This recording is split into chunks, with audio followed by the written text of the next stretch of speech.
Olá, educadores, eu sou Jonathan Caroba, Google Innovator e Mídia Educador, do Nave Media Lab, no programa Nave. Dificilmente a gente pensa em autoavaliação quando a gente pensa em avaliações formais num contexto mais geral. Isso porque acabou criando-se uma falácia de que as autoavaliações seriam usadas pelos próprios estudantes para que eles sempre se avaliassem de maneira positiva. Mas isso não é verdade. Porque, primeiro, é um instrumento pedagógico poderosíssimo e a gente precisa trazer mais para o nosso contexto pedagógico também de sala de aula. E as autoavaliações são, sim, uma maneira de avaliar os estudantes de maneira muito mais horizontal e também de entender as necessidades específicas de cada um dos estudantes. Dividir a responsabilidade de avaliar os estudantes com eles próprios pode ser, sim, muito interessante. E fica tranquilo, porque nenhum estudante vai, de fato, se avaliar de maneira irresponsável e positivamente, independente de qualquer coisa, sem que você perceba. E isso por dois motivos. Os estudantes que se importam, de fato, na sua avaliação e também se importam em entender o que melhoraram e o que precisam melhorar, eles vão ser muito honestos e responsáveis na avaliação, na autoavaliação, e o julgamento deles pode ser até muito mais rigoroso que o seu. Já os estudantes que quiserem ter uma autoavaliação e uma avaliação por si só, sempre positiva, independente da participação real deles nas atividades e nas aulas, bom, aí você vai identificar e vai poder trabalhar essas discrepâncias, com essas respostas, num contexto posterior à autoavaliação. Uma dica: não dê nota às autoavaliações. Não no primeiro momento. Isso porque quando você começa a trabalhar com autoavaliações com um grupo específico, muitas vezes aquele grupo também não conhece o processo e não entende muito bem como ele funciona. Se você coloca desde o início uma nota, um ponto que vai para a média naquele processo, isso interfere muito nas respostas finais e pode tornar as respostas um pouco mais tendenciosas para que os estudantes sempre queiram parecer positivos nas suas respostas.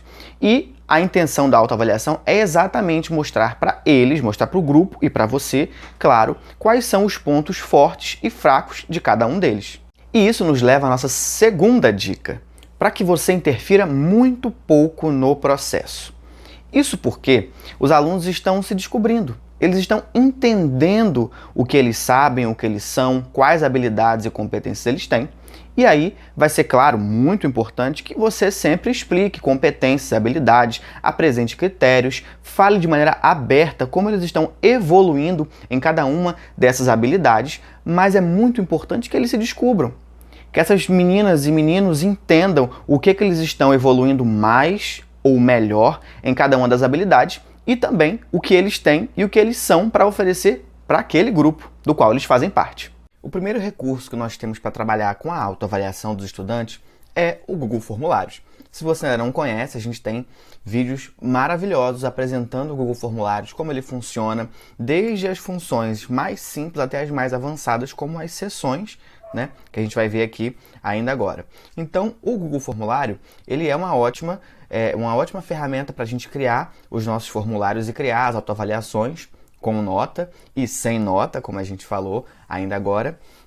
Mas o interessante do Google Formulários é a gente poder trabalhar, por exemplo, com a escala, as perguntas de escala. De modo geral, a autoavaliação ela pode ter vários tipos de perguntas de múltipla escolha, que não valham ponto especificamente, mas que apresentem já respostas fechadas, para você e para os estudantes. Você pode trabalhar também com perguntas abertas de respostas curtas ou longas e pode trabalhar também com essas perguntas em escala. Então a gente tem aqui algumas perguntas. Por exemplo, a gente tem aqui essa: como você se sentiu durante o período letivo, e ela apresenta uma escala de 1 a 4. Quando a gente trabalha com escala, geralmente, para pesquisa de opinião, de satisfação, a gente tem uma metodologia chamada escala de Likert. E esse tipo de metodologia funciona muito bem porque a escala diz mais fácil e mais rápido para quem está querendo saber uma resposta objetiva, qual é o sentimento em relação a alguma situação, atividade ou, nesse caso, um conhecimento de quem está respondendo. Pedagogicamente, é mais interessante a gente trabalhar com escalas que não tenham números ímpares, Isso porque quando você tem uma escala de número ímpar, por exemplo, de 1 a 5, de 0 a 10, você tem ali no meio uma indiferença, né? um número neutro. E esse número neutro não mostra para a gente se o aluno está pendendo mais para um lado ou mais para o outro. Nesse caso aqui da nossa escala, se o nosso aluno penderia mais para muito feliz ou para frustrado. Continuando na ideia de escala, a gente tem, claro, né, escalas aqui que podem ir do muito feliz ao frustrado, do bastante ao não muito, e aí é importante lembrar que geralmente os números menores significam insatisfação, né, ou pouca evolução, e os números mais altos, maiores, eles significam essa evolução ou maior satisfação com alguma coisa. A gente tem também um segundo modelo, que é a avaliação por escala, só que nesse formato de tabela, né, essa grade de escala, como a gente pode ver aqui dentro do próprio Google Formulários. Na visualização do estudante, a nossa pergunta fica mais ou menos assim, né? Essa é uma possibilidade de você avaliar, inclusive, o grupo como um todo. Então, os estudantes eles podem se avaliar, né, e também fazer uma autoavaliação no grupo que eles tenham participado dentro daquele período letivo. Então, a gente tem aqui um grupo com 4 pessoas, Ana Maria, João, Pedro e Tainá, e com 4 avaliações para cada uma dessas pessoas. Então, você pode dizer, né, se eu for o João, por exemplo, eu posso dizer que a Ana Maria colaborou, pesquisou, participou, mas ela não trouxe referências, né? Então eu posso marcar os 4 ou posso marcar nenhum. E isso também dá para a gente um parâmetro de avaliação do grupo. Também é importante lembrar que nesse tipo de pergunta vale a pena não marcar como obrigatório, né? Já que o não preenchimento nesse caso, né, é não dizer que alguém fez algo, né, não ser avaliado também é uma avaliação dentro do aspecto da autoavaliação do grupo. Uma terceira opção também dentro do Google Formulários é a gente usar as sessões e os vídeos. Para quê? Geralmente, quando a gente trabalha a autoavaliação, sempre pode aparecer ali uma habilidade, uma competência, um critério de autoavaliação que pode ser que seus estudantes não conheçam. Então, a gente usa as sessões ou os vídeos, nesse caso, para especificamente explicar, né, o que são esses termos, o que são esses conceitos e se esses estudantes estão desenvolvendo esses conceitos, essas habilidades naquele período que consta aqui na autoavaliação.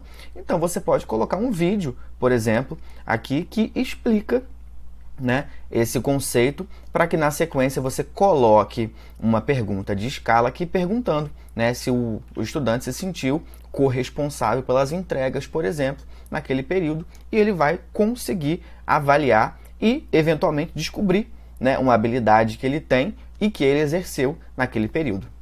Uma segunda possibilidade de site aqui, né, de recurso que a gente tem para poder fazer autoavaliações e que sejam um pouco mais interessantes, mais lúdicas e também mais gamificadas é o Kahoot. O Kahoot ele é super conhecido, né, ele é uma plataforma para você criar jogos que são muito mais interativos ali, que criam, né, uma dinâmica em sala de aula, e ele é muito simples de usar. E já dentro do aplicativo você consegue aqui em cima, clicando em Create, nesse botãozinho azul, você consegue já começar a criar, de novo aqui em Create, já criar as suas perguntas. Então, é interessante porque você pode colocar aqui, né, os tipos de questões que você pode fazer, né, e elas podem ser de coletar opiniões, por exemplo, e aí é mais até interessante essa coleta de opiniões no caso da autoavaliação, né, porque você não torna tão competitivo, ainda que seja um aplicativo para criar jogos, né? Você tem aqui o tempo, e aí você pode colocar um tempo até um pouco maior, para que dê tempo de fato que os alunos pensem sobre cada resposta, já que eles estão se autoavaliando. E a gente tem aqui a pontuação, né? Você tem também a não pontuação, que favorece muito a criação de perguntas nas quais eles não vão ser ranqueados, né? Ou seja, não vai ter o melhor e o pior. Vão ter só os alunos que responderam, né, e fizeram a sua avaliação. Uma vez que a gente tenha criado a questão, né, como essa aqui, você é responsável, então a gente vai clicar aqui em Done, esse botãozinho verde lá em cima, e Keep as Drafted. E a gente tem a nossa questão criada. Um aplicativo de smartphone chamado Socrative. Temos aqui na Play Store, você vai precisar abrir a sua loja de aplicativos, tanto disponível para iOS quanto para Android, e vai procurar Socrative Teacher. Esse é um aplicativo muito fácil de utilizar. Vou abrir aqui para a gente ver. Você vai precisar baixar o Socrative Teacher e os seus estudantes vão baixar o Socrative Student. O aplicativo Socrative Student também está disponível na sua loja de aplicativos e ele é exatamente igual ao Socrative Teacher, só que ele é feito para estudante, é do mesmo desenvolvedor, e a ideia aqui é um pouquinho diferente porque o estudante vai baixar, instalar esse aplicativo e vai encontrar a sua sala como professor para responder às suas questões. Voltando à interface do Socrative Teacher, você vai colocar as suas informações e clicar em Sign In para poder entrar. Se você ainda não tiver uma conta, você vai clicar em Create Account e criar a sua conta. É super simples de usar, apesar de ser em inglês, e é um aplicativo muito fácil de utilizar em sala com seus alunos. Já dentro do aplicativo, você tem algumas opções, como o Quiz, aqui à esquerda, o Space Race, que é na verdade uma espécie de corrida onde os alunos pontuam, o Exit Ticket, que serve como um bilhete de saída. Então, para o Quiz, você tem aqui as opções, né, de falar sobre conhecimentos gerais. A gente tem também o Space Race, que você também pode falar sobre conhecimentos gerais. E conhecimentos gerais a gente entende como qualquer conhecimento que você crie as perguntas para o seu próprio quiz. Além disso, você tem também questões aqui embaixo, como múltipla escolha, verdadeiro ou falso e respostas curtas, né?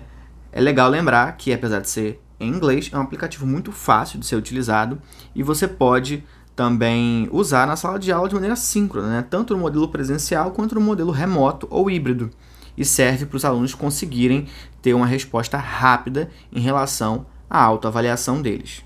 Se você curtiu esse vídeo e o nosso conteúdo, não se esqueça de deixar um comentário aqui embaixo, se inscrever no canal e compartilhar esse vídeo com seus colegas. E também, claro, convido você para assistir a nossa trilha toda sobre avaliação, que está incrível. Até a próxima!